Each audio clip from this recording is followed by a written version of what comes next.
We are talking about asking the right questions in order to find the why behind any answer that the customer gives you.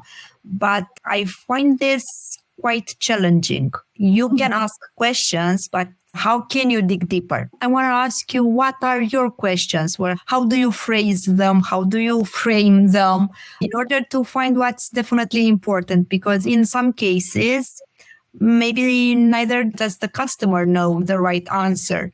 So how do you discover the gold? I would say keep the questions simple for customers. One of the questions, the most basic questions we'll use is, what are you looking to use Signable for?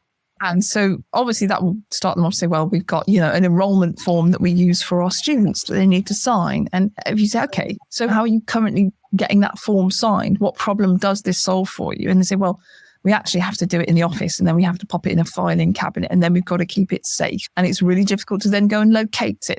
I think once you ask questions that bring forth their challenges and their problems, it's much easier to tailor an understanding of what it is that they need and present that to them. So yes, they might have issues filing away their documents. Therefore, they might need to use webhooks to bring the signable documents out of Signable and pop them into their own CRM. They might need to use our API to integrate it directly so that they never have to leave their system and start using ours.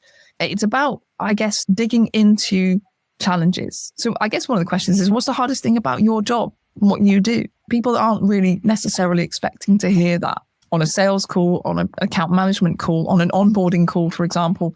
If they're willing to divulge more if you ask questions that really make them think.